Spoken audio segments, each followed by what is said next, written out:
नमस्कार, मेरा नाम आलोक है। आप लाइव स्ट्रीम देख रहे हैं। बिहार कांग्रेस में क्या एक बड़ी टूट होने वाली है। देखिए, इस वक्त की सबसे बड़ी खबर निकल के आ रही है। आपको याद होगा, पिछले दिनों राज्यसभा के चुनाव में कांग्रेस के 3 विधायकों ने वोट नहीं दिया था। आरजेडी के भी एक विधायक फैसल रहमान, उन्होंने वोट नहीं दिया था। इस वक्त हमारी मौजूदगी बिहार सरकार के मंत्री अशोक चौधरी के घर के बाहर है और अशोक चौधरी के घर पहुंचे हैं सुरेंद्र कुशवाहा, वाल्मीकि नगर से कांग्रेस के विधायक हैं। देखिए, बीजेपी के भी कई लोग जा रहे हैं, लेकिन अशोक चौधरी के घर पे एक बड़ी बैठक चल रही है, जहां पर अशोक चौधरी से सुरेंद्र कुशवाहा मिलने गए हैं। तस्वीर आपको दिखा रहे हैं। अब से कुछ देर पहले अशोक चौधरी, जो कि बिहार सरकार के मंत्री हैं, उनसे मुलाकात करने पहुंचे सुरेंद्र कुशवाहा। और कल देर शाम को कांग्रेस के भी एक विधायक ने यहाँ मुलाकात की है। ये भी पक्की खबर है, हालांकि उसकी तस्वीर हमारे पास नहीं है। चुपचाप ये मुलाकात हो रही है। क्या एक ऑपरेशन चल रहा है?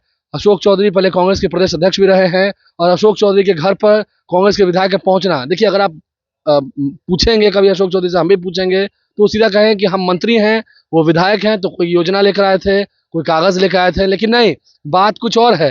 अशोक चौधरी के घर कांग्रेस विधायकों का पहुंचना इस बात को दर्शाता है कि जो पहले एक टूट दिखी थी राज्यसभा के चुनाव के समय, वोटिंग के समय में, क्योंकि उस वक्त भी अशोक चौधरी कहे थे कि फैसल रहमान नहीं आए क्योंकि उनकी माँ की तबीयत खराब है। सोचिए, तेजस्वी यादव को नहीं मालूम है कि फैसल रहमान की माँ की तबीयत खराब है, माँ की तबीयत बिगड़ चुकी है, लेकिन अशोक चौधरी को वो बातें सब मालूम थी।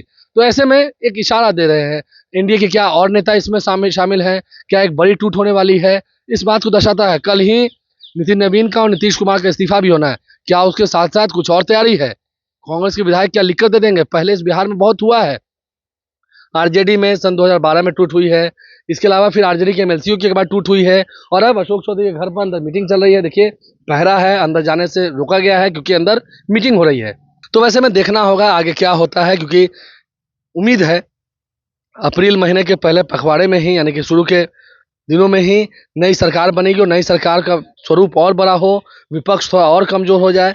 ये सत्तापक्षी कवायद होगी। अशोक चौधरी भी इसमें माहिर रहे हैं और अशोक चौधरी के घर पर मुलाकातें हो रही हैं। देखिए, अभी भी जो बीजेपी के लोग जाना चाह रहे हैं, पता है इतना सख्त पहरा है, अंदर पूछकर ही जाने दिया जाएगा। सिक्योरिटी भी है और घर की सुरक्षा चाक चौबंद रहती है, आपको पता है। तो ऐसे में ये हाई लेवल मीटिंग क्या सिर्फ अभी चल रही है, अभी कैमरे पर आई तब चल रही है? कल देर शाम को भी एक बैठक हुई है इस घर में, ये बात भी हमें मालूम है। तो ऐसे में कुछ और बैठकें होनी है क्या, तो देखना होगा। कवायद तो शुरू हो चुकी है, तस्वीरें आपको तमाम दिखा रहे हैं। फिर से कैसे सुरेंद्र कुशवाहा अंदर पहुंचे और भी कुछ जेडीयू के नेता अंदर मौजूद है, बीजेपी के नेता भी यहाँ पहुंच रहे हैं। तो अशोक चौधरी के घर पर ये बड़ी मीटिंग, क्या सच में कांग्रेस के 3 विधायक जो अलग हुए थे वो सच में अलग ही हो जाएंगे? ये देखना है। आप लाइव स्ट्रीम बने रहे, हमारे चैनल को सब्सक्राइब करने के साथ साथ फेसबुक पेज भी लाइक करें। धन्यवाद।